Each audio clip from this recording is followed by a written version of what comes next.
Assalamualaikum warahmatullahi wabarakatuh. Hai semua, jumpa lagi di channel YouTube Bila R4.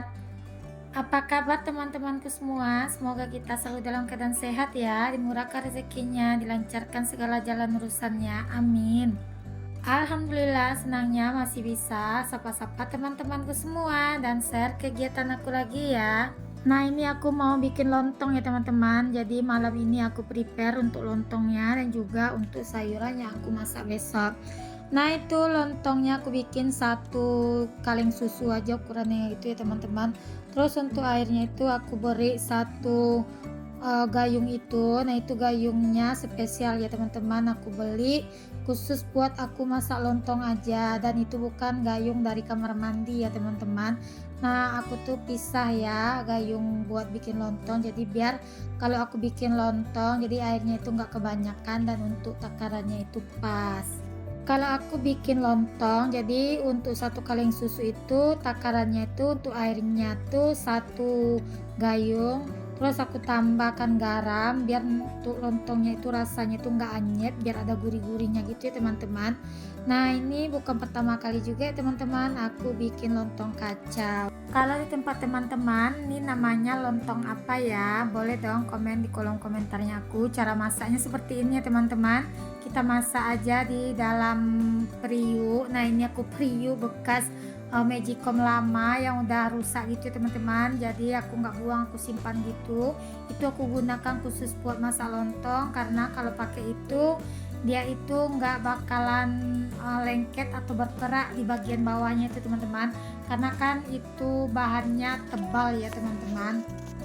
Nah, ini aku sambil semua malam ini sambil aku masak lontong, sambil ini aku isi-isi untuk si cabenya. Nah, ini aku nggak tahu kenapa ini videonya di sini agak gelap ya teman-teman. Ternyata aku lupa loh teman-teman masang lampu buat yang biasa aku ngonten gitu. Aku kan biasanya beli lampu yang kurang besar, terus aku colokkan gitu ya teman-teman, jadi pantulan cahayanya itu terang sampai ke sini. Nah, malam ini aku lupa betul buat masanginnya, tapi nggak apa-apa ya teman, cuma di durasi ini aja yang agak sedikit gelap. Nah, itu aku lanjut aja ya kembali ke lontongnya. Ini udah mulai agak kering, terus aku tambahkan untuk air kapur sirih. Jangan banyak-banyak ya teman-teman untuk air kapur sirihnya, takutnya nanti rasanya itu nggak enak ya. Nah, ini kalau pakai air kapur sirih nanti lontongnya ini wangi loh teman-teman, pas dimakan itu ada ciri khasnya. Nah, aku kalau masak ini ingat ya Pak Suami suka banget dengan lontong kacau ini. Ini untuk lontongnya udah matang, lanjut aja di sini aku mau salin ya teman-teman, mau aku dinginkan aja di dalam wadah ini. Nah, ini hasilnya lumayan banyak ya untuk satu takaran kaleng susu. Nah, ini diratakan ya teman-teman biar atasnya itu enggak terlalu banyak keraknya gitu. Nah, ini aku ratakan. Nah, tinggal disimpan dan besok pagi dia itu udah mulai keras dan udah dingin gitu ya teman-teman. Nah, alhamdulillah lanjut ya, ini videonya aku lanjut di pagi harinya, ini sekitaran jam setengah 5 gitu ya teman-teman. Aku tuh biasanya bunyikan alarm tuh di jam 5, tapi kemarin itu kan aku sahur loh teman-teman. Jadi aku biasanya kalau sahur itu ngidupkan alarm tuh jam setengah 5. Ternyata aku lupa loh teman-teman buat matiinnya. Terus alarmnya itu bunyi setengah 5. Ya udah, aku lanjut aja aktivitas aku di dapur sambil nungguin waktu azan gitu ya teman-teman. Tapi aku tadi tuh sempat juga bangunin si abang Rafa loh teman-teman. Terus aku lihat jam, ternyata baru jam setengah 5. Nah, ini aku gorengin kerupuk merah ya teman-teman, karena ciri khas lontong dari Sumatera Barat atau lontong khas Pariaman itu dia menggunakan kerupuk merah dan juga mie goreng ya teman-teman. Lanjut di sini aku gorengin dulu untuk si tempe. Nah, ini tempenya aku beli ukuran kecil aja, dan juga untuk tahunya aku juga beli ukuran kecil. Nah, kebetulan di sini aku juga punya 2 potong kepala ikan ya teman-teman. Jadinya di sini mau aku campur aja semua ya. Terus ini adalah salah satu masakan hemat ya teman-teman. Modal 50.000 udah bisa makan satu keluarga dan bisa nambah-nambah juga ya. Biasanya kan lontong ini kalau kita beli satu bungkusnya itu di tempatku tuh kalau yang biasa itu 7.000 ya teman-teman. Tapi kalau pakai topping kayak kikil atau topping telur itu bisa satu bungkusnya 12.000. Nah kan lebih hemat kita bikin sendiri, jadi bisa makan sepuasnya gitu ya teman-teman. Dan apalagi kalau aku punya anak ya teman-teman yang maksudnya tuh anak yang masih kuat-kuat makan, masih masa pertumbuhan, pada doyan makan, jadi lebih baik bikin sendiri ya teman-teman. Jadi anak-anak tuh menikmatinya itu bisa puas. Ini semua kerjaan aku sambil ya teman-teman. Ini sambil aku gorengin ikan, sambil aku merebus mie tadi, sambil di sini aku ngalusin si bumbunya. Nah ini untuk bumbunya, ini semua serba aku halusin ya teman-teman.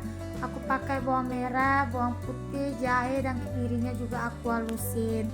Nah ini untuk airnya tadi udah mendidih. Lanjut di sini aku langsung aja masukkan minyak ya teman-teman. Dan untuk kepala ikannya tadi pun udah matang. Lanjut ini aku mau goreng yang kedua ya teman-teman, karena memang ikannya itu tinggal 2 ya teman-teman. Dan ini untuk tekstur minyak itu udah pas ya teman-teman, nggak terlalu lembek dan juga nggak terlalu keras untuk bikin mie goreng.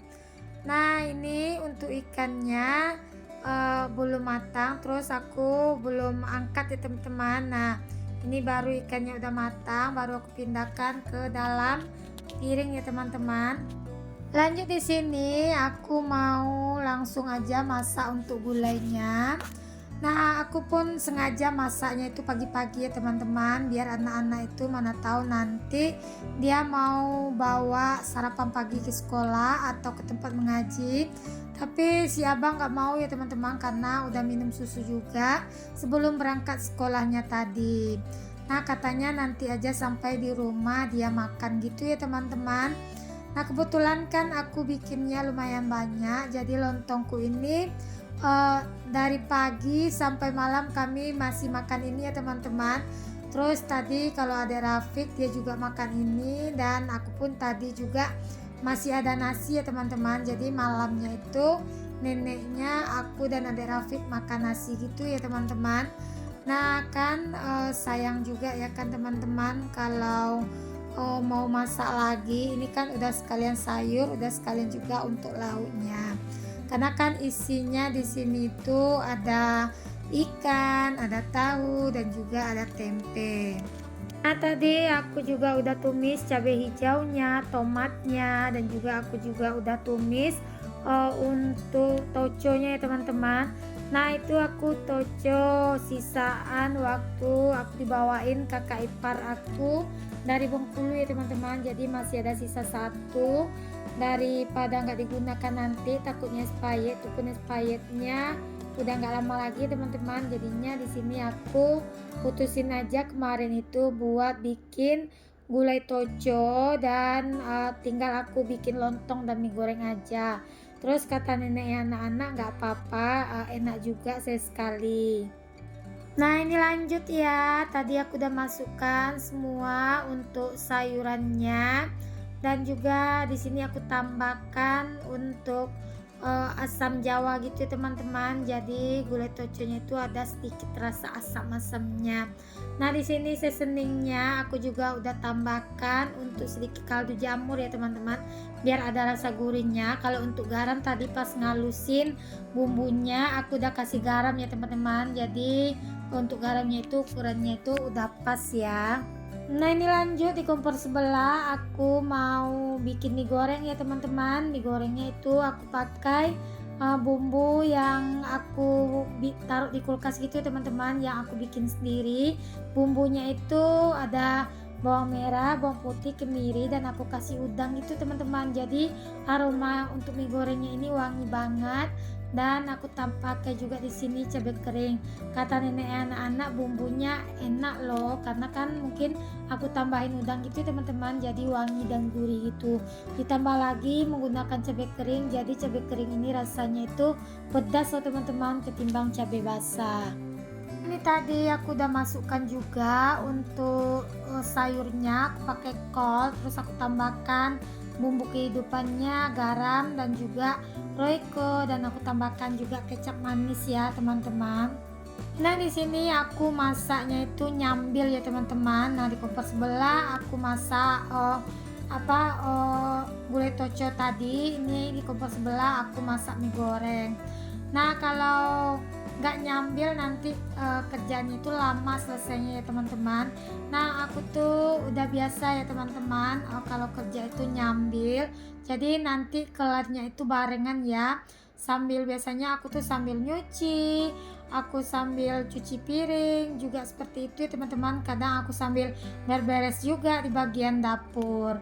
Nah teman-teman di rumah kalau kerja timnya mana nih, tim yang nyambil atau tim yang masak satu-satu? Kan ada juga sih itu orang kalau masaknya itu satu-satu gitu ya teman-teman. Misalnya masak gulai ya masak gulai duluan, nanti kalau masak yang lain dan gulainya masak baru yang lain dipegang. Kalau seperti itu nanti pekerjaan kita bakalan lama loh teman-teman untuk selesainya. Nah ini ya untuk gulaiku udah matang juga. Ini untuk mie gorengnya juga udah matang ya teman-teman. Jadi matangnya itu berbarengan di sini ya teman-teman. Nah lanjut di sini aku mau pindahkan aja untuk mie gorengnya ke dalam wadahnya. Kalau untuk gulainya aku biarkan aja di dalam wajan itu ya teman-teman, biar nanti kalau mau makan terus tinggal dipanasin gitu ya teman-teman. Jadi makan lontongnya itu untuk sayurnya itu tetap panas dan hangat gitu ya teman-teman. Nah alhamdulillah ya teman-teman, walaupun masakannya itu simple dan modalnya pun juga nggak banyak, tapi ini memang salah satu favorit juga loh teman-teman kalau di rumah aku. Kadang-kadang juga jurus andalan aku teman-teman, ketika anak-anak itu udah mulai bosan makan nasi dengan menu-menu yang aku bikin, terus aku akal-akalin ya teman-teman dengan masakannya seperti ini. Kadang aku bikin lontong, kadang aku bikin nasi liwet gitu. Pokoknya sebisanya buat ngakalin biar anak-anak itu makannya itu lahap kembali ya. Lanjut di sini aku beres saja di area bagian kompor itu ya teman-teman, karena tadi itu pas aku nuain santan ke wajan sempat tumpah juga ya teman-teman. Nah apalagi yang namanya santan itu pasti berlemak banget ya teman-teman, jadi harus ekstra buat membersihkan di area bagian kompor dan juga di area bagian wastafel itu. Alhamdulillah ya teman-teman, aku mulai aktivitasnya itu jam setengah 5. Ini alhamdulillah jam setengah 6 untuk masakan aku udah pada kelar semua. Jadi aku tinggal buat nyuci pakaian si Ade Rafiq yang udah aku rendam ya teman-teman dari kemarin. Jadi aku tinggal bilas saja untuk hari ini. Nah kalau untuk nyuci nanti ya teman-teman, aku tungguin anak-anak pada selesai mandi semua, jadi aku baru putar untuk kainnya. Nah kebetulan juga hari ini di tempat aku tuh hujan teman-teman, dari pagi sampai malam nggak teduh-teduh untuk hujannya. Dan gimana nih cuaca di tempat teman-teman saat ini? Apakah sudah turun hujan atau masih panas gitu? Dan semoga ya bagi teman-teman yang dilanda kekeringan atau yang dilanda kemarau gitu, semoga cepat turun hujan ya teman-teman, biar para petani nggak kebingungan buat mengairi pesawahan dan kebun-kebunnya, biar semua tanaman bisa subur kembali ya teman-teman. Nah ini lanjut, aku mau gosok-gosok juga di bagian zengnya itu ya teman-teman, biar lebih bersih dan lebih kinclong. Kalau dapurnya bersih, jadi semangat ya teman-teman buat beraktivitas kembali untuk di dapur. Nah jadi di sini tuh kalau selesai masak wajib ya teman-teman buat bersih-bersih, apalagi kalau di musim hujan. Kalau kita nggak garcep bersih-bersih, kita bakal kedahuluan dengan selalat itu loh teman-teman. Nah, makanya walaupun gimana pun kondisinya dapur kita gak estetik, yang penting kebersihannya tetap dijaga gitu ya teman-teman. Nah, ini aku udah selesai beberes di area bagian kompor. Lanjut aja, aku mau bilas pakaian si Ade Raffi yang udah aku cuci dari semalam. Terus aku bilas, aku rendam lagi. Nah, kali ini aku bilas kembali ya teman-teman sebelum aku jemur. Nah, di sini aku mau sapa-sapa teman-teman di rumah. Teman-teman di rumah yang lagi nontonin video aku ini lagi ngapain aja? Lagi aktivitas kah, atau lagi rebahan, atau lagi masak sama seperti aku? Kalau lagi aktivitas, lagi rebahan, lagi masak, aku temani ya teman-teman aktivitasnya lewat video aku ini. Semoga ya teman-teman video aku ini bisa menginspirasi teman-teman semua dan bisa memberikan manfaat buat teman-teman semua. Dan terima kasih banyak juga ya buat teman-teman yang udah selalu ikuti video aku dari awal hingga akhir tanpa di skip-skip, karena tanpa dukungan teman-teman video aku ini gak bakalan sampai di titik ini ya teman-teman. Dan bagi teman-teman yang udah share video aku ke komunitasnya, aku ucapkan juga terima kasih banyak. Jangan lupa ya like dan subscribe nya, aktifkan tanda notifikasi loncengnya. Assalamualaikum, bye bye.